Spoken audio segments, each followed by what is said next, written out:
Hello students, मैं आसिफ इकबाल। आप देख रहे हैं BSB ट्यूटोरियल। मैट्रिसेस क्लासेस के इस चौथे वीडियो में आपका स्वागत है।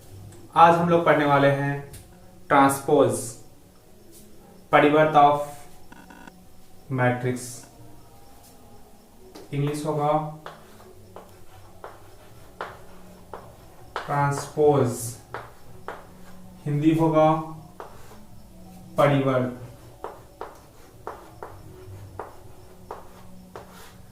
परिवर्त, आइए जानते हैं परिवर्त होता क्या है।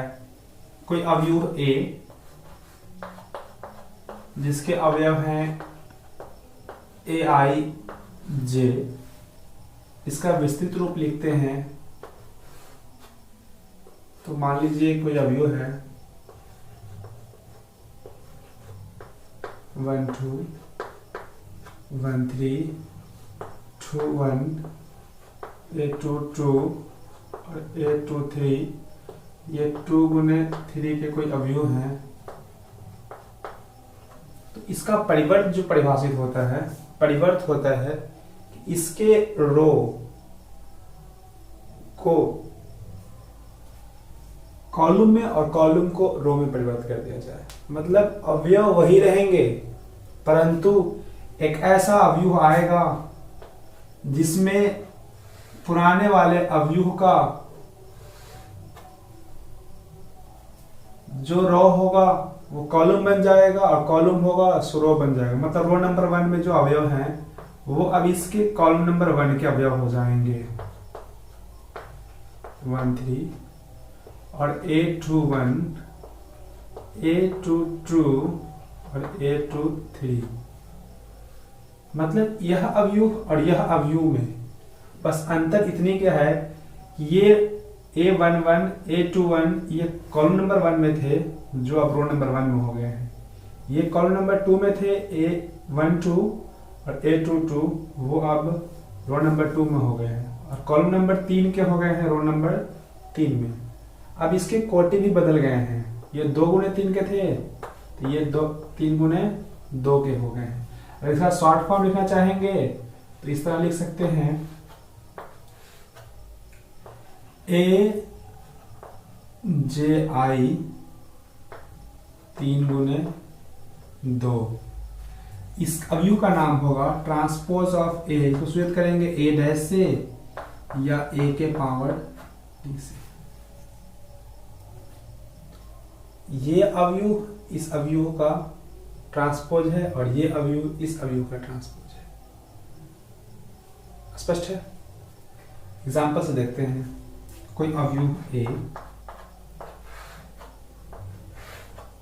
क्या अवयव है 4 3 -2 1 5 और -6। तो इसका जो ट्रांसपोज होगा डेट मीन्स A डैश कहो या A के पावर T कह लो इसे, वो जो होंगे वो इस तरह के अवयव होंगे कि इसके जो कॉलम नंबर 1 है वो इसके रो नंबर 1 हो जाएंगे। मतलब 4 -2 5 3 1 और -6। इसकी कोटि थी 3 इंटू 2 की, इसकी कोटि हो गई 2 इंटू 3 की। स्पष्ट है? तो ये अवयव इस अवयव का ट्रांसपोज हो गया। आते हैं नेक्स्ट। अब पढ़ेंगे ट्रांसपोज के गुण, प्रॉपर्टी।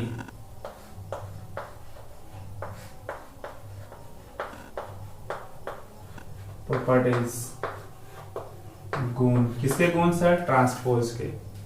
1 नंबर जो गुण हो जाएंगे वो ये होंगे कि मान लीजिए हम किसी अवयव का ट्रांसपोज किए और ट्रांसपोज करने के बाद वह अवयव को हम मिटा देते हैं और फिर थोड़ी देर बाद हमें यह आवश्यकता हो जाती है कि फिर से उस अवयव को निकाला जाए। तो उसे ज्ञात करने के लिए उस ट्रांसपोज वाले अवयव को एक बार और ट्रांसपोज कर देंगे तो फिर से वही अवयव प्राप्त होते हैं। इसे गणित रूप में इस तरह कह सकते हैं कि A डैश का फिर से A डैश निकालेंगे तो वह A ही होता है। ये पहली प्रॉपर्टी है परिवर्त का। दूसरा प्रॉपर्टी होगा कि किसी भी अवयव में आप k से गुणा कर दीजिए तब उसका ट्रांसपोज निकालिए, या पहले ट्रांसपोज ही निकाल लीजिए तब k से गुणा कीजिए, दोनों के मानों में कोई परिवर्तन नहीं होता। तीसरा प्रॉपर्टी है इसका कि दो अवयव को पहले जोड़ लीजिए तब उसका परिवर्तन निकाला जाए, या उसका अलग अलग परिवर्तन निकाल के जोड़ा जाए, दोनों के मान में कोई अंतर नहीं होता। चौथा प्रॉपर्टी, ये इंटरेस्टिंग भी है, VVI भी है बोर्ड ऑफ एग्जाम के लिए।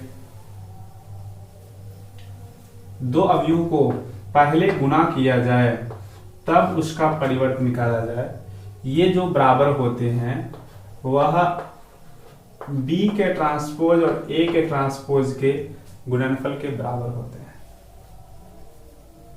राइट। इन सभी गुणों को आप प्रूव कर सकते हैं। किसी भी एक अवयव को मान लेंगे, अवयव मानने के बाद इसका डैश निकालेंगे, फिर से डैश निकालेंगे, वो A के बराबर हो जाएगा। इसमें किसी भी कांस्टेंट से गुणा करेंगे तब डैश निकालेंगे, या डैश निकालने के बाद कांस्टेंट से गुणा करेंगे, इक्वल हो जाएंगे। इसको प्रूव करने के लिए आप दो अवयव ले लेंगे A और B, पहले जोड़ेंगे फिर ट्रांसपोज निकालेंगे। अगला केस में क्या करेंगे, पहले ट्रांसपोज दोनों का निकाल लेंगे फिर जोड़ेंगे, दोनों का आंसर क्या आएगा, सेम आएगा। उसी तरह इसको भी आप कर सकते हैं।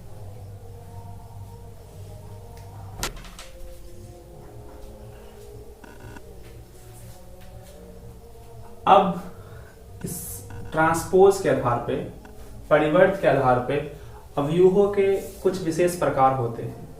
वो विशेष प्रकार सिमेट्रिक मैट्रिक्स और एस्क्यू सिमेट्रिक मैट्रिक्स के नाम से जाना जाता है। सममित अवयव और विषम सममित अवयव। तो आइए हम लोग जानते हैं सममित अवयव।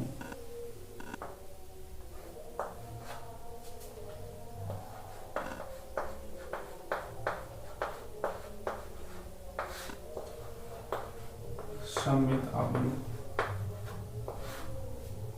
इंग्लिश होगा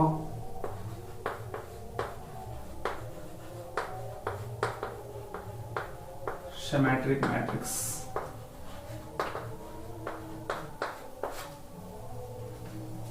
ये क्या होता है, यदि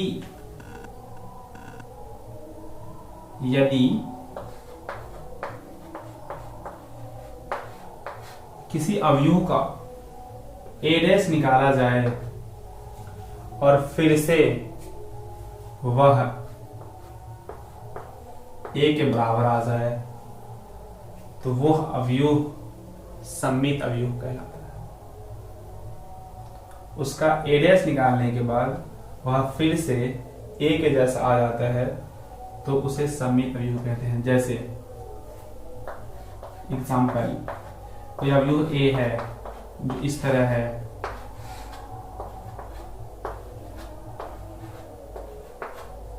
इसका A' निकाला जाए तो रो को कॉलम में कर देंगे, कॉलम को रो में कर देंगे। तो ये रो है तो कॉलम में आ जाएंगे, ये रो है तो ये भी कॉलम में आ जाएंगे। ये पहले के जैसा ही आ गया, मतलब A' is equal to A। तो ये अवयव जो होंगे वो सममित अवयव या सिमेट्रिकल मैट्रिक्स कहलाएंगे। और एग्जाम्पल लेते हैं,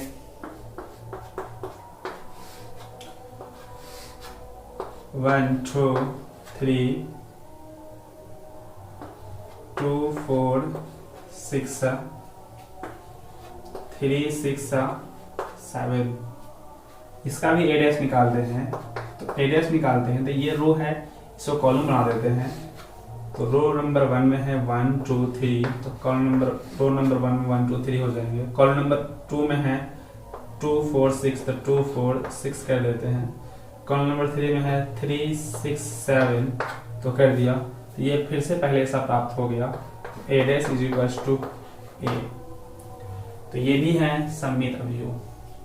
अब हम लोग कह सकते हैं सर कि क्या सममित अवयव केवल और केवल वर्ग अवयव होते हैं क्या? हाँ, सममित अवयव केवल और केवल क्या होंगे? वर्ग अवयव ही होंगे।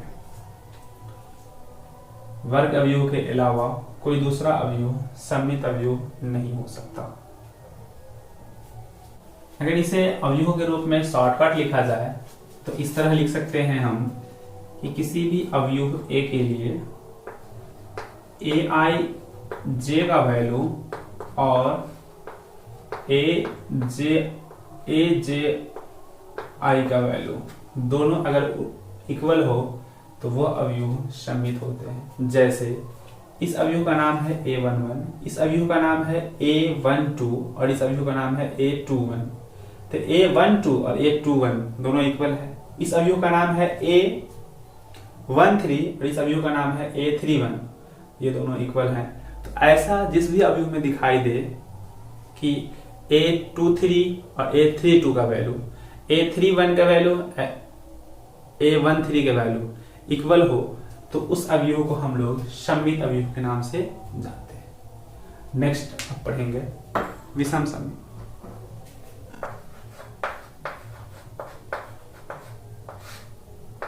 विषम सममित इंग्लिश होगा एसक्यू सिमेट्रिक।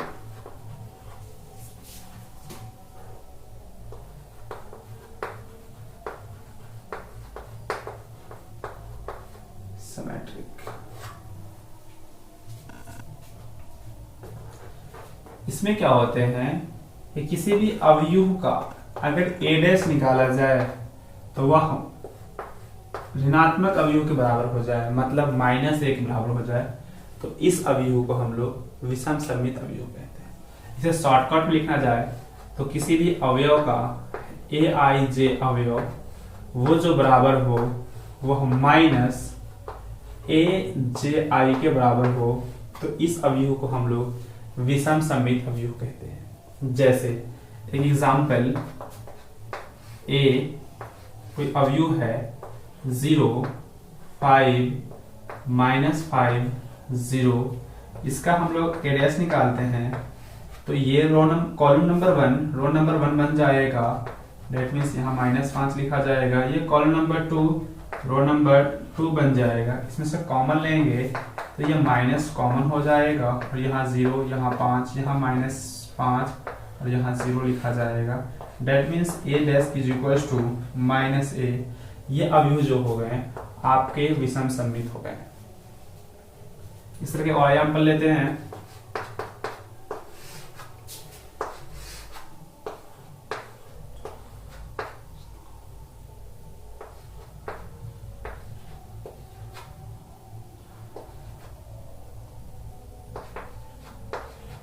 इसका भी a' निकाला जाए, कॉलम नंबर 1 रो नंबर 1 बन जाएगा, मतलब -6 और 2 हो जाएंगे। कॉलम नंबर 2 रो नंबर 2 बन जाएंगे। कॉलम नंबर 3 रो नंबर 3 बन जाएंगे। इससे इसमें माइनस कॉमन लेंगे तो ये a के इक्वल हो जाएंगे, मतलब a' is equal to -a। That means ये अवयव भी विषम सममित अवयव हो गया।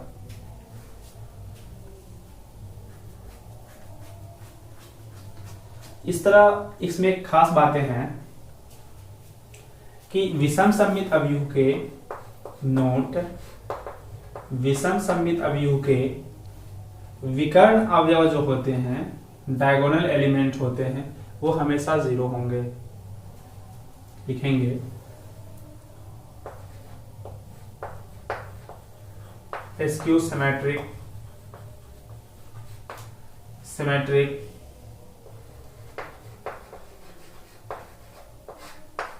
अवयव के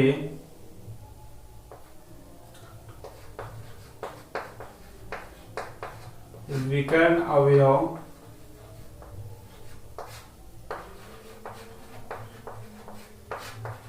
शून्य होते हैं।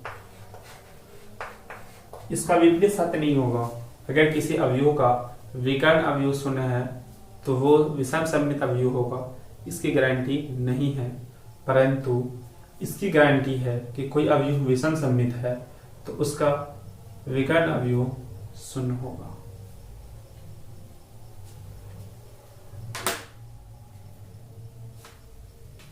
इसको प्रॉपर्टी कह ले, थ्योरी कह ले, सब चलेगा। a प्लस a' जो होते हैं ये हमेशा सममित होंगे। किसी भी अवयव और उसके परिवर्त का जो योगफल एक नया अवयव आएगा, वो अवयव हमेशा क्या होंगे सर? तो ये सममित अवयव होंगे।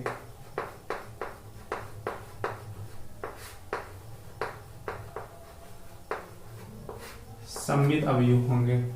और किसी भी अवयव और उसके परिवर्त का जो अंतर होगा वो हमेशा विषम सममित अवयव होंगे। विषम सममित अवयव होंगे। इसकी हम लोग प्रूफ भी कर सकते हैं। प्रूफ, मान लो x जो है वो है a प्लस a डैश का क्या है? बराबर है। तो दोनों तरफ ट्रांसपोज करने पर that means x dash is equals to a plus a dash का whole dash. x dash is equal to हो जाएगा, रूल जानते हैं, ऐसा जानते हैं कि पहले जोड़ा जाए फिर डैश किया जाए, तो ये इसके डैश के बराबर हो जाएगा। अर्थात a dash is equals to a dash, और ये फिर से बन जाएगा a, फिर से कह सकते हैं a dash is equal to x। That means x है जो है वो क्या है? सममित अवयव है। परंतु दूसरा केस को प्रूव किया जाए तो अगर मान लो y is equals to a minus a dash है, दोनों तरफ डैश करने पर तो a माइनस a डैश का whole dash is equal to y dash is equals to a dash minus a dash का power dash. That means y dash is equals to a dash minus a। इसमें से y dash is equals to हो जाएगा वो minus a dash हो जाएंगे। That means y dash is equals to ये हो जाएगा value minus y। That means अब ये हो गए विषम सममित। हमें इस रिजल्ट को ही याद कर लेनी है कि a प्लस a डैश सममित होता है और a माइनस a डैश विषम सममित अवयव होते हैं। राइट। नेक्स्ट थ्योरम, कोई अवयव a को हम लोग ऐसा लिख सकते हैं 1/2 इंटू 2a। फिर इसे नेक्स्ट स्टेप में ऐसा भी लिख सकते हैं 1/2 into a plus a। Next step में ऐसा लिख सकते हैं 1/2 a plus a dash plus a minus a dash, ऐसा भी लिख सकते हैं। सो अगला स्टेप ऐसा कर सकते हैं 1/2 into a plus a dash plus 1/2 a minus a dash. That is called a को हम लोग इस तरह दो पार्टों में लिख सकते हैं। ये पार्ट हो गया सममित और दूसरा पार्ट हो गया विषम सममित। ये हो गए सममित और ये हो गए विषम सममित। तो किसी भी एक अवयव को हम लोग सममित और विषम सममित के योग के रूप में लिख सकते हैं। स्पष्ट है सर? जैसे कोई अवयव हुआ, कोई भी अवयव a होगा, उसकी कुछ वैल्यू होगी 2 4 6 8। इस अवयव को हम लोग सममित और विषम सममित के रूप में लिख सकते हैं। सममित के रूप में लिखना होगा तो ऐसे लिखेंगे 1/2 a और प्लस फिर क्या करेंगे a डैश को जोड़ के उसके वैल्यू में 1/2 से क्या कर देंगे? मल्टीपल कर देंगे। वो जो आएंगे वो सममित अवयव आएंगे। और विषम सममित अवयव लिखना हो तो 1/2 into a minus a dash कर देंगे। तो इस तरह से एनसीईआरटी के इस प्रश्नावली के सारे क्वेश्चन सॉल्व हो जाएंगे। अगले वीडियो में मिलते हैं अवयव के व्युत्क्रम इनवर्स लेकर, और ये अवयव का लास्ट चैप्टर होगा।